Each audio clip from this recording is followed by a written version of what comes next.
guys, welcome back to 428 Shibuya Scramble. This is TGA Gamer Girl signing up. So, last episode, we finished up Kano's 11 o'clock and started Minorikawa'a, who is currently trying to help a down on his luck magazine printer? No, he's not the printer. Owner of the magazine company. Try and figure shit out at this point, because he's got a lot of problems.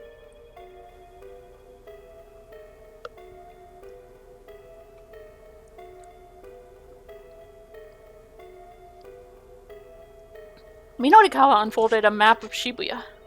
The first order of business was deciding where to begin getting content. He marked the editing office with a circle, and then considered where to head next. Diet Drink Sales Demo Center Guy. Where are they now? Sakuragaoka Theater Race, Society of Surveillance, Dogenzuka, Endo Electronics, Sexy Square to Midoriyama Academy, University associated with Midoriyama High School. Notable alumni of include famous actress Masumi Nagahama and National High School Baseball Championship winning pitcher, the Tissue Prince. Okay. Its educational philosophy is summed up in its slogan, Word, Skill, and Beauty. A very high prestige of winners of the Miss Midoriyama contest go on to careers in the entertainment industry. Shibuya Vigilantes, location to be discovered. The diet drink sale demo was at 1 o'clock. And in the interview with Shinosuke Orai for Where Are They Now was slated for 2:30, so those times were set. The question is, what to do in the interim? It was a little early. Maybe it's a bit of a hike, but maybe he should go to the Dogenzaka and check out Endo Electronics. It was a bit of a hike, but maybe he should go check out... Yeah, that should give him what he needed to put together the Society of Surveillance piece. Okay, I'm heading out. And don't even think about doing anything else stupid while I'm gone. Got it? Minorikawa'a hustled out of the editing office, hoping Toyama would make his admonition to heart.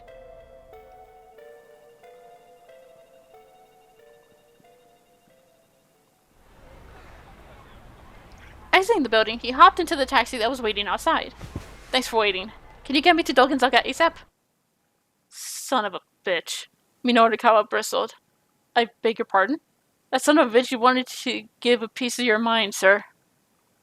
Was he waiting for you like you expected? Oh, yeah. And I damn well did give him a piece of my mind, too. Glad to hear it, sir. The taxi sped off.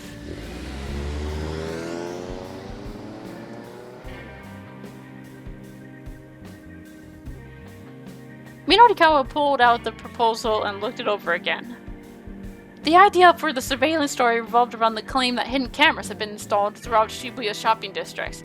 Upwards of 500 of them. Jeez. Supposedly these had eliminated lots of blind spots, and the crime rate in the area had dropped significantly. The cameras were managed by Daisuke Endo, the owner of Endo Electronics and chairman of the local downtown committee. That was Minorikawa's first mission then. He needed to get this guy's story. Scanning the side of the road, Minorikawa'a finally spotted a rundown electronics shop. The sign out front, which looked like it might fall off at any moment, read Endo Electronics. Right here's fine. The taxi stopped and Minorikawa'a pulled out a 10,000 yen bill from his wallet. Keep the change, he said. What? Look, don't sweat it. The name's Minoru Minorikawa'a, and I'm a freelance writer. I care about two things, what's real and what's true. There's real worth to what you've done for me. There's a token of my appreciation. It's not much, but please, take it. Minorikawa'a slid out of the taxi and headed for the electronics store.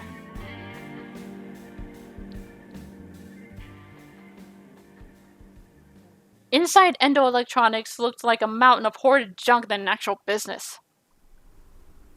Towering piles of ancient appliances stretched toward the ceiling.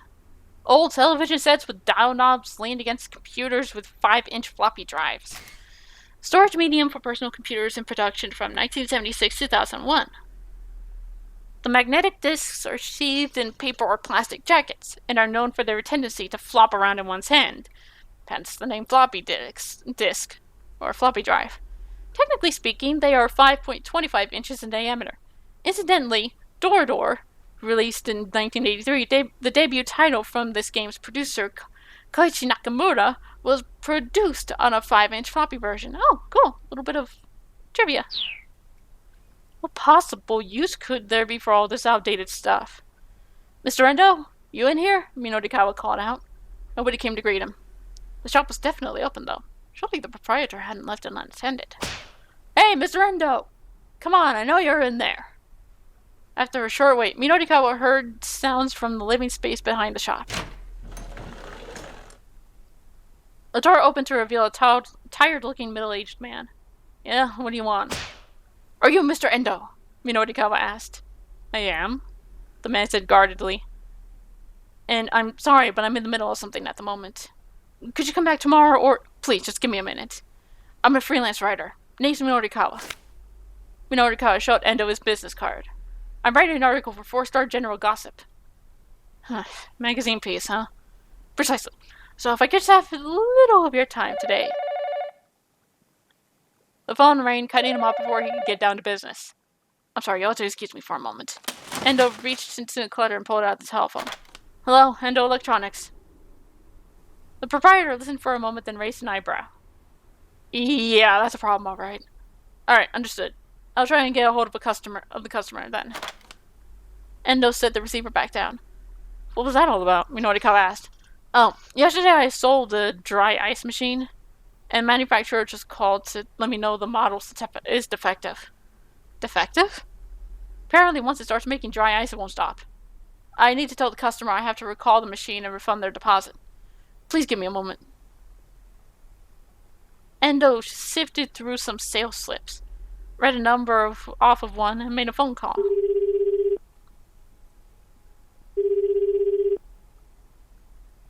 Nobody picked up on the other end, however. That's right, he grumbled to himself. He said they have some performance today. Performance? Minorikawa asked. I sold it to a guy from some theater troupe. They're called the Wandering Angels or something. Theater troupe run by Shibuya Scramble, which we just so happen to have an interview with. This afternoon at 5:30 p.m., they are performing their 20-second piece, Au revoir. Right now, all of the actors are already at the theater except for Akiomi Mondo, who plays the rival of the main character, Ryu. The anchor production chief has sent his assistant to Mondo's apartment, but he does not yet know what awaits him there. Continued in the tale of Wandering Angels, episode 2. 6 episodes in all. The Wandering Angels? That was Shinosuke Orai's theater troupe. Minorikawa had an interview booked with him for 2:30. Anyhow, what can I do for you? Minorikawa hastily explained what he was after. Endo gave him a dubious look. As I said earlier, I'm a bit busy right now. Busy cleaning up, I hope. How do you get anything done in this mess? Are you rude to all your interview subjects? 5 minutes! Just give me 5 minutes of your time, please. You've got to be joking. Go on, get the hell out of here. Endo headed for his back room in a huff. Fine. Then I'll just have to write about what you already told me. Namely, that Endo Electronics sells defective merchandise. Just what are you implying? Did you or did you not sell that theater troupe a defective piece of equipment? Look, I'm going to get in touch with them as soon as... I am betting they're in a hurry preparing for their performance. I doubt you'll be getting through to them today. Endo bit his lip. Now that I have your attention, Minorikawa said, let's make a deal. What kind of deal? I'm meeting with a member of the Wandering Angels a little later today. I can let them know about the dry ice machine for you. In exchange, all you have to do is give me my interview. Endo scowled. And where's your proof that you'll be meeting with the Wandering Angels? I might take advantage of a guy when he's down, Minorikawa replied. But one thing I'm not is a liar. The shopkeeper took a few moments to think about it. Fine, he grumbled. 5 minutes, that's all you get. Minorikawa whipped out his notepad out of his coat like he was drawing a gun. Then let's get right down to it. Shall we? Go right ahead. So I hear that over 500 surveillance cameras have been installed throughout Shibuya shopping districts. Yes, that's right. Why so many? We used to have a lot of delinquents in town. Young people who act rowdy or cause trouble, often at arcades or convenience store parking lots, who frequently resort to petty theft and other mischief, also referred to in more outmoded terms as ruffians or hoodlums. Endo said the word with marked distaste. Oh yeah? I remember there being some problem kids around.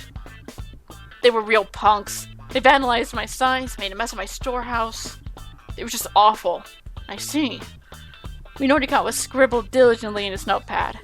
Heck, my own son put together a sort of vigilante squad to help teach those punks a lesson. Wait, vigilante squad? Whoa, hold up right there for a sec.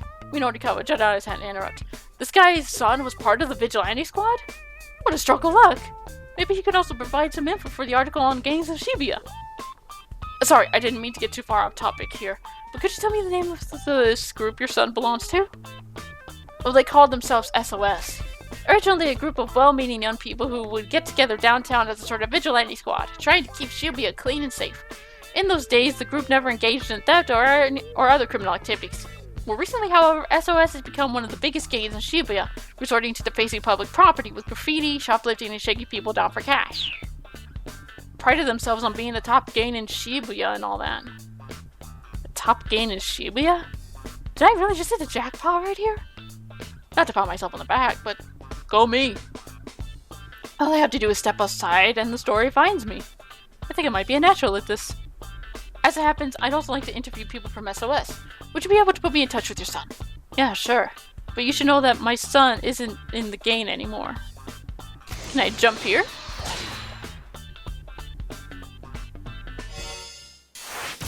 Let's jump and get rid of that keep out on Achi.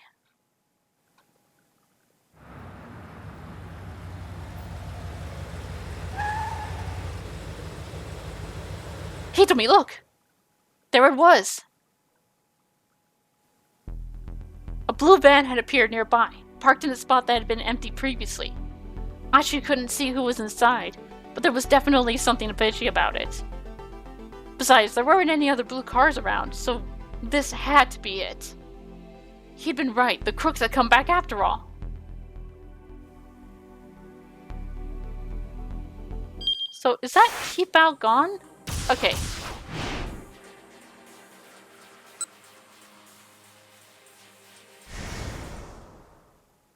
I wanted to get that keep out of the way.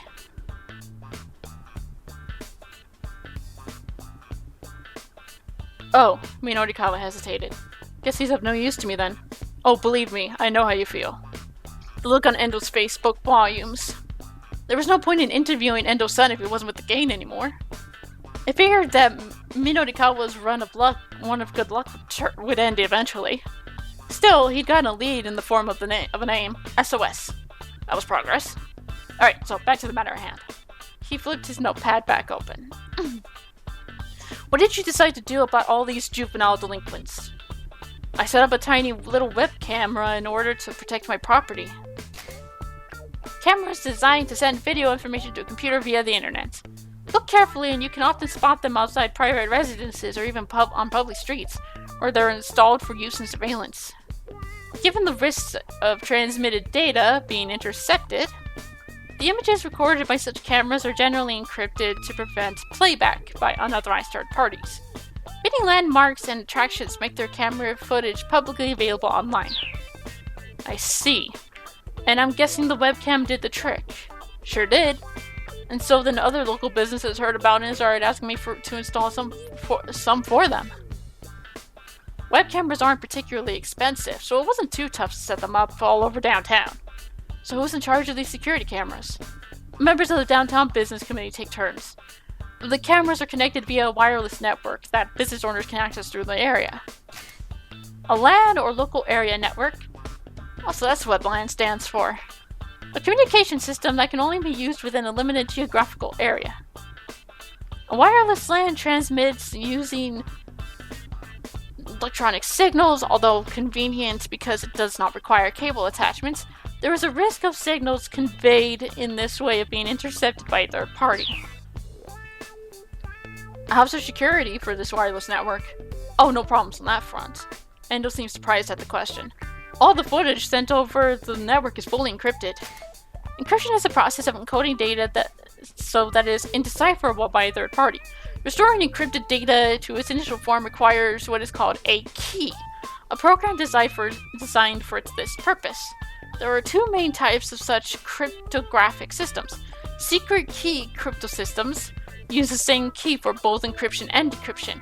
Public key crypto systems use a public key to encrypt the data, but require a private key known by the recipient in order to decrypt. Interesting. Still, people can't feel too good about being recorded on camera without their knowledge, don't you think? Minorikawa asked. The shopkeeper's expression darkened. We hope to strike a balance between crime prevention and protecting individual privacy. And it determines what that balance is. Minorikawa let a note of challenge slip into his voice. That would be me. I've been entrusted with the management of the security cameras. I see. So essentially you're providing your own moral oversight. You implying that I'm abusing my authority? Endo shot back. I'm doing this in the name of public order. Right, you've had your 5 minutes. Now get out of here. The shopkeeper stood up and headed into the back. I'll be sure to let the wandering angels know about the dry ice machine. Minorikawa hollered at the door. Episode 2. When Akiomi Mondo didn't show up at the theater at the meetup time, production assistant Yukio Tozuka went there to call on him at his apartment. Upon arriving, Tozuka found that the place had been staked out by debt collectors. Mondo had borrowed 300,000 yen and wouldn't leave his home until he paid up. It looked like the only way to save Mondo was to give the debt collectors the operating funds for the theater. But before Tozuka could head back to relay the news, the props master Shinichi Bando showed up, continued in episode 3. Endo didn't reply.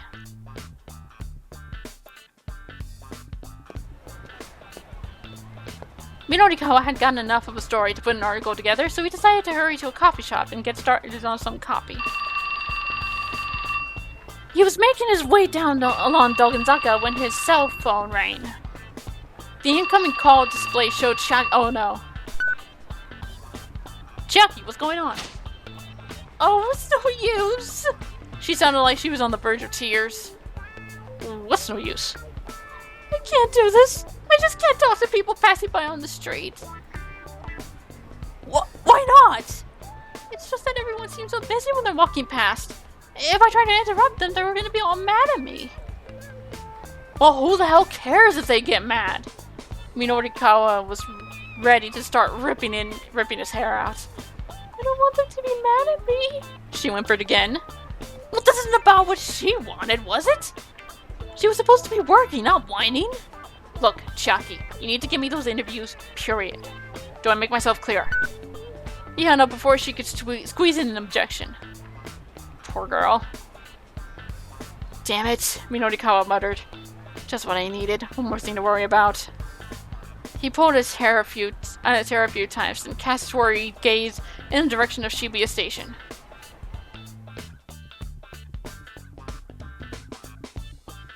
To be continued. Yes. Awesome.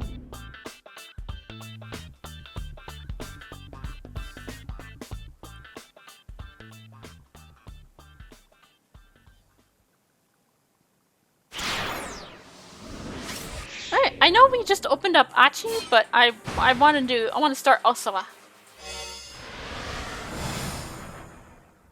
I'm curious. Wealth, status, honor. None of these mean anything to me. All I want is a peaceful life. To put worry behind me. To stay calm and serene. To be free of worldly concerns. Free. At any cost.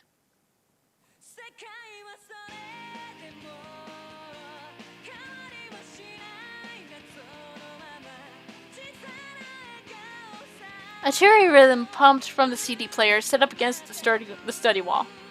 It was the latest hit from Aya Kamiki, the songwriter sensation who was blowing up the pop charts.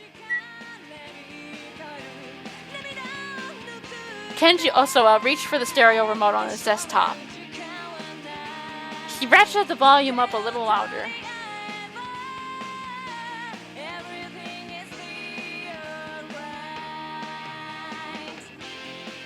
He looked like a sort of man who'd become more interested in classical music, but in fact, he was a huge fan of the girl rock popular with middle schoolers. Closing his eyes, he swayed back and forth in the time with the music, humming his favorite lyrics under his breath. But his movements faltered. It's no use. Aya's voice usually soothed whatever ailed him, but today she couldn't help. Even she couldn't help. Today, Osawa was a complete wreck. In both body and mind. Mounds of paperwork were scattered across the desktop in his study. All of it about viruses and vaccines. It had only been a week since he'd returned from a business trip to his company's branch office in the US, and he was slated to go back in another week's time. There was a truly staggering amount of work he needed to get through while he was at home. He picked up one of the papers, glanced at it aimlessly, then tossed it back onto the desk. Slumping back in his chair, he let out a long, deep sigh. He was in no mental state to work right now. A faint knock at the door barely roused him from his torpor. Director, may I come in? It was his vice director, Mamoru Tanaka. Sure, the door's open. Tanaka came into the study. I know it's not a great time, but Osawa could barely make out his words. He tapped the remote, lowering the volume of the music. Tanaka continued apologetically. A call came in from the lab. They're hoping for a response to the email they sent yesterday. I'm sure they don't need it today. Apparently they do need an answer as soon as possible, sir. I did ask them to give you some more time, but... Let's see. Osawa said wearily. Alright then. Tanaka dipped his head slightly and slipped out of the room.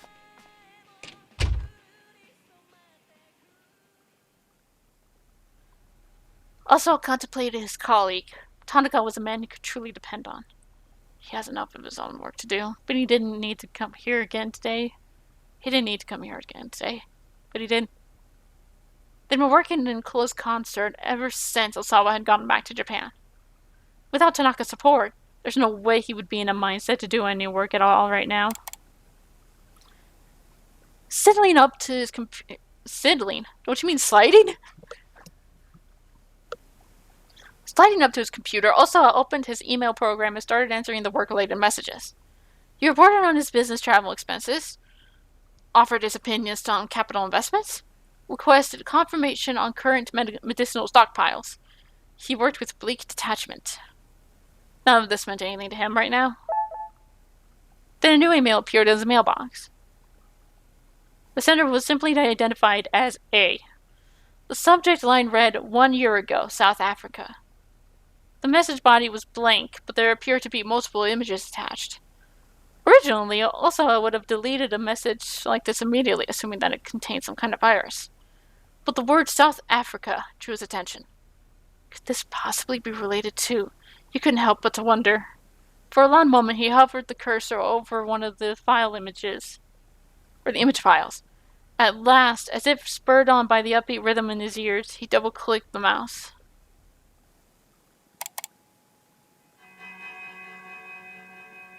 What is this? The grainy photograph showed a large room with a dozen or so people laid out in beds. It appeared to be some sort of medical ward. Also, it felt a strange flutter in his chest. He quickly opened another image. This one showed a close-up of one of the patients in his bed. Large red blotches covered his face. A large volume of blood appeared to be dripping from his ears and nostrils. A cold shudder ran up Osawa's spine. What the hell? These symptoms. Osawa opened up the remaining image files. Each new picture showed another of the patients. They all appeared to be teetering on the brink of death. There was no doubt about it. These people were infected with the UA virus. The UA virus. The UA virus belongs to family Filoviridae, genus Ualicae virus. It's a member of the same family as the Ebola virus. Jesus. And causes Ebola virus to fulminant hemorrhagic fever. I'm not good at pronouncing these big names. Damn it, science. It is capable of airborne transmission, although an infected individual cannot pass on the infection before symptoms manifest. The U.S. Centers for Disease Control and Prevention, CDC, have assigned the virus to Risk Group 4, their classification for the most dangerous infection agents. Sounds like it. Does it kill people? But how? Questions tumbled through Osawa's mind. His fingers tapped out a quick message. He doubted he'd get a response, but he might as well try. Who are you? Where are these images from?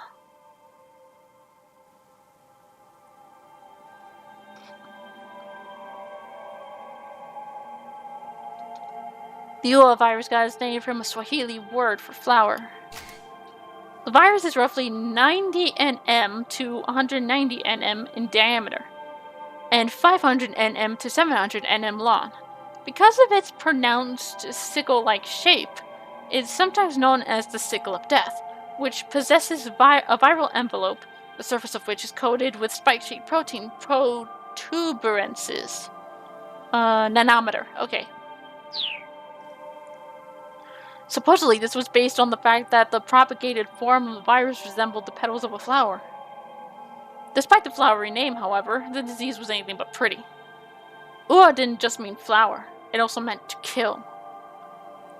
And as the name suggested, the virus had a mortality rate of 100% in those it managed to infect. Jeez. Because most details regarding the Ua virus have been suppressed, cases of Ua infection are largely unknown to the world at large. Because all patients known to be infected with the virus on official record have died within a short time frame. The mortality rate is given as 100%. As the incidence of known cases grows, the number of many drop below 100. But the mortality rate will likely remain extraordinarily high. So does that mean it's a guaranteed death? Moreover, there is a very short incubation period between infection and the onset of symptoms of death. Inhaled viral particles can spread from the lungs to the lymph nodes, and from there disperse throughout the body. The virus propagates in several places, including in liver cells and macrophages. A component of the immune system, and destroys the endothelial cells within blood vessels. Upon reaching the brain... Sheesh.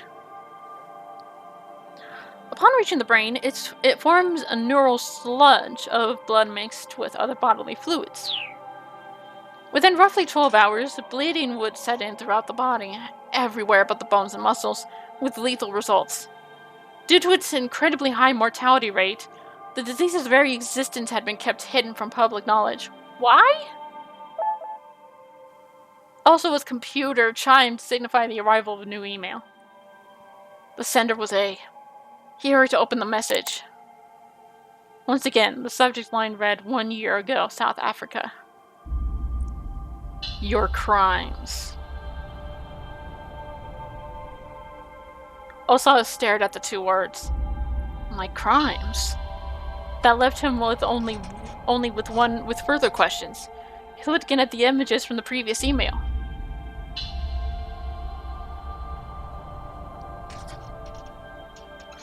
What makes any of this my crimes?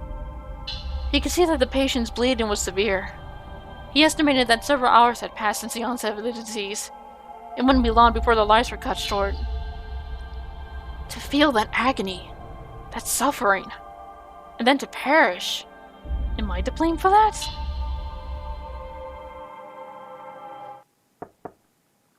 Another faint knocking came at the door. Darling? Do you have a moment? It was his wife, Ai. Yes, come in. Give me just a second. Also, hurriedly... just give me a second. Also, I hurriedly closed the mail program. Even if this was nothing more than some sick prank, it wasn't anything he wanted his family to see. Especially not I. Alright, come in. But also turned to see that Aya had already let herself into the study. The sharp stain of her perfume made him scrunch up his face for a moment. Have you reconsidered the whole America thing? She asked. This again, Osawa thought sullenly to himself. Please, he said. Can we not discuss this right now? If not now, then when? You know this isn't a decision to just make on your own. On his latest business trip, a major American pharmaceutical firm had attempted to headhunt him, asking him to join them and be among the top researchers in the world. The money and prestige had held no interest to him, and he was reluctant to turn his back on Okoshi Pharmaceutical after his many years of service. Pharmaceutical company for which Kenji Osawa works is a major corporation with a solid sales network, both domestically and internationally, and an annual turnover of 1 trillion yen. Jeez. It holds patents for several medications that are in demand worldwide, and is influential at the Ministry of Health, Labor, and Welfare, and other political institutions. The company employs roughly 7,000 people, including 600 researchers. Why did I read that as 700?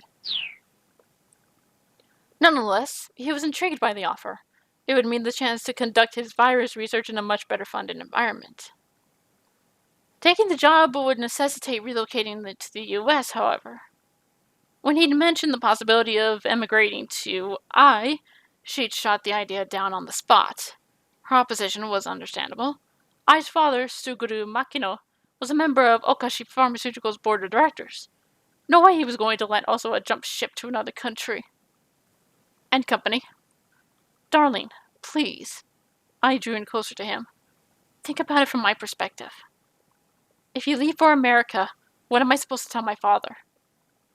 He'd gotten so used to it, that grating whines of hers. Have you considered what might happen to Okashi if you leave, dear? We can discuss that once all this is finished. Osawa kept his voice as level as he could. You do remember that you're a director, right? I said. You have responsibilities. Stop thinking about yourself so much. With a sour look, I turned and departed.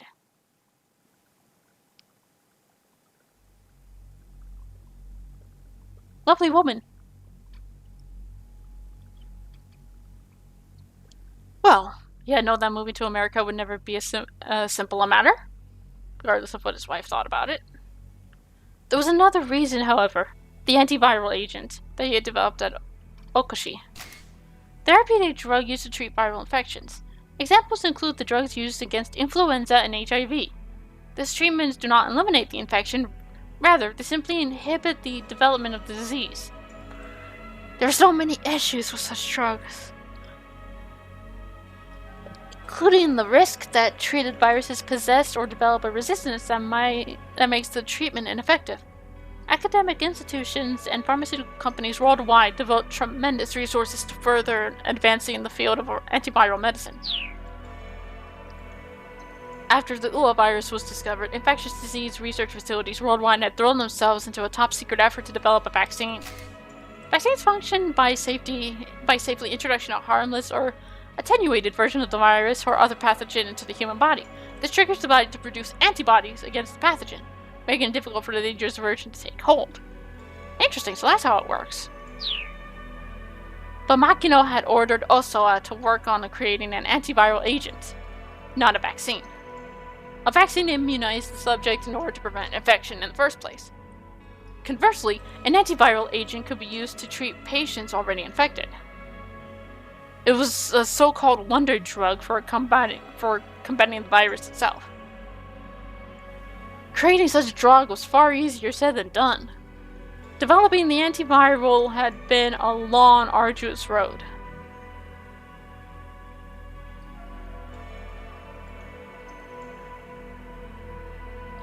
Only after years of research had Osawa's team succeeded in identifying a substance for quality that might qualify as an antiviral agent for UA. In theory, if it was administered during the virus's initial stages, 100% recovery could be attained. Data also suggests that an 80% survival rate for patients treated shortly after the onset of symptoms. But there was a fatal flaw with the new antiviral agent. The side effects on the body were unusually potent. If it was administered in amounts beyond a certain threshold, it was linked to life-threatening complications. For a time, the research was at an impasse. It had seemed like that the drug had to be administered in high volume to combat the explosive propagation of the Ua virus. But then Osawa had received some fortuitous news. Okoshi Pharmaceuticals' nanotechnology branch had engineered a cutting-edge device known as the DDS.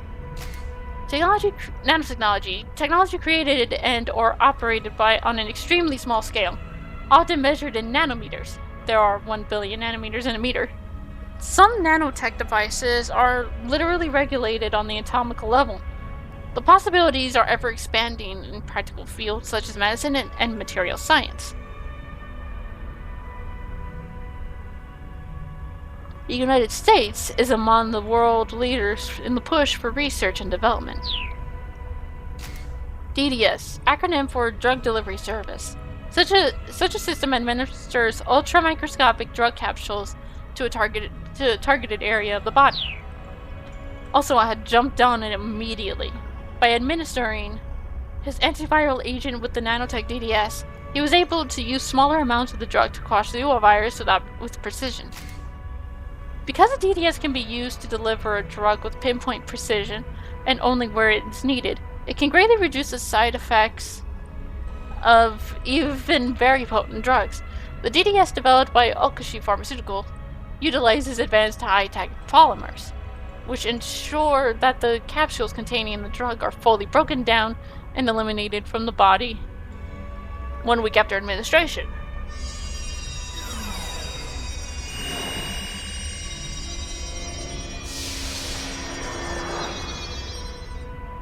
Interesting. The procedure was a huge success.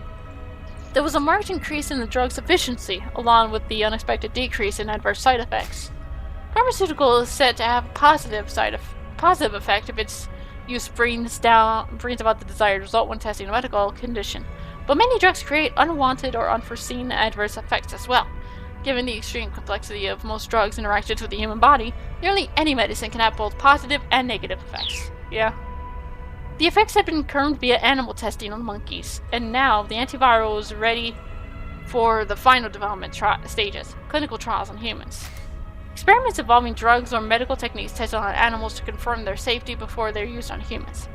The 1964 Declaration of Helsinki, which lays out ethical standards for human experimentation, advocates responsible animal testing, but many animal rights advocates regard such testing as a form of animal cruelty. Clinical trials. When a new drug is being prepared for government approval, after it has been tested on animals, it must pass tests on humans, clinical trials, that evaluate its safety and suitability. Such tests are frequently conducted on both patients and healthy individuals. In Japan, the development of new drugs is often hindered by insufficient legal infrastructure for conducting clinical trials, resulting in a smaller knowledge base and fewer opportunities for testing. But the very existence of this new wonder drug was still secret. No doubt Okoshi's leadership would be reluctant to see Osawa, the drug's lead researcher, transferred to another company. Still, it wasn't completely outside the realm of possibility. Once the antiviral was out of development and announced to the public, Osawa would be free and clear. For that very reason, he was loath to cause any friction over the drug right now. This anxiety only magnified his concern about the email he just received. Right, I'm going to end the episode there. Next episode, we're going to continue with Osawa. Until then, this is the Gamer Girl, signing off. Bye-bye.